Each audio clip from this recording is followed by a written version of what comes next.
네, 여러분 안녕하십니까? 명지대학교 이영건 교수입니다. 경제신문 쉽게 읽기. 자, 경제 용어를 알아야 쉽게 읽지 않습니까? 근데 경제 용어들이 좀 신문에 많이는 나오는데 좀 어색하고 가까이 가기에는 좀 먼 듯한 느낌이 드는 게 많죠. 또 헷갈리는 게 많습니다. 오늘은 금융권에 대한 얘기를 가지고 여러분 저와 같이 조금 더 가깝게 가도록 설명을 제가 애써서 해보도록 하겠습니다. 우선 금융권이 무슨 뜻이냐 느낌은 있으시죠? 네. 돈을 빌려주고 금리를 받아서 영업하는 기관의 총칭을 우리는 금융권이다 이렇게 얘기를 하죠. 쉽게 얘기하면 돈 장사하는 데입니다. 사실은 이 사람들이 있어야 돈이 돌죠. 예전에 우리 동네에 백여우라는 분이 한 분 있었습니다. 별명이. 요즘에 유명한 MBC 드라마 중에서 어머님이 송평집장 어머님이 사채업을 하는데 이 돈놀이 하는 사람들이 있죠. 이게 남한테 돈을 빌려주고 적당한 이자를 받으면 참 고마운 건데 그 이자가 너무 과한 경우들이 있죠. 그렇죠? 금융권이라는 것은 어쨌든 간에 넓은 의미에서 어쨌든 돈을 빌려주고 돈에 대한 이자를 가지고 영업을 하는 총칭을 금융권이다 이렇게 얘기합니다. 이 금융권이 세 단계로 주로 나눠지는 것 같아요. 제1금융권이라는 얘기 들어보셨습니까? 느낌이 좋잖아요. 제1금융권. 우선 제일 나은 것이다 이런 뜻이겠죠. 여기는 보통 우리가 얘기하는 은행들을 얘기합니다. 이때 은행이라 하면은 일반적으로 시중은행을 얘기하게 되는 거죠. 제가 이름을 좀 대볼까요? 국민은행, 우리은행, 하나은행, 신한은행 이런 은행들이요. 미국의 시티뱅크, 뱅크 오브 아메리카 등등등등등등. 그래서 제1금융권은 가장 튼튼한 은행들입니다.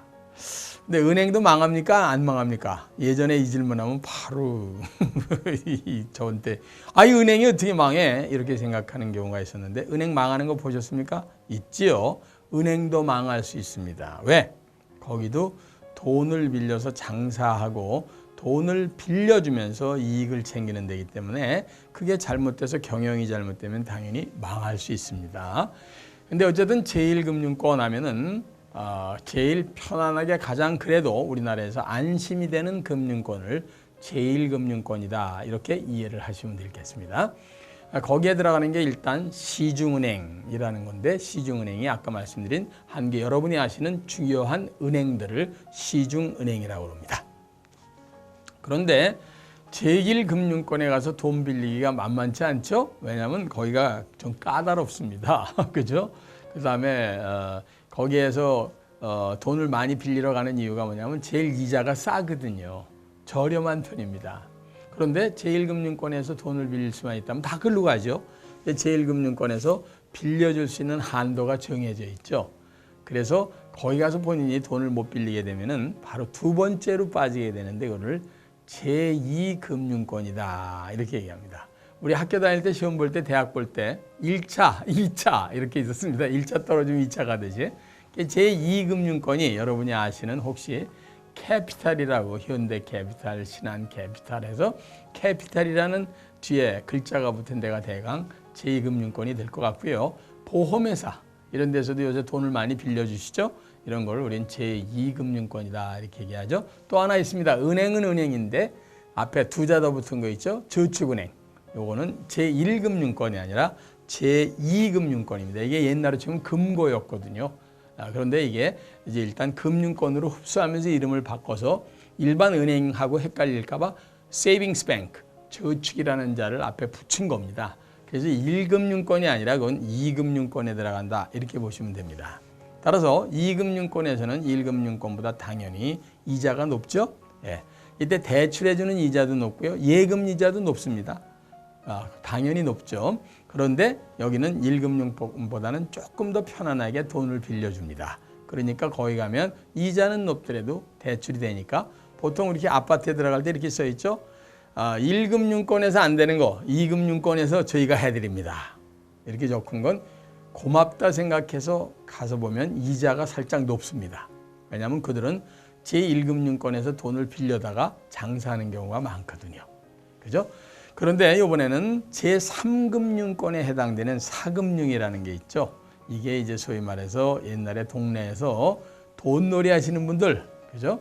그 다음에 연리 35%, 40% 해가지고 요새 자주 텔레비 같은 데 선전하는 이런 사금융에 해당되는 게 바로 제3금융권이다. 여기 가면 전화만 하십시오. 300만 원까지 드립니다. 드리는 건 좋은데 이자가 뭐 35%, 39% 이렇게 되니까 은행에서 빌리는 것보다 7배가 비싼 경우도 있습니다. 이거는 약과죠. 예전에 1년에 300%까지 이렇게 받는 나쁜 사람들도 있었잖아요. 이런 금융권을 제3금융, 사금융이다 이렇게 얘기합니다.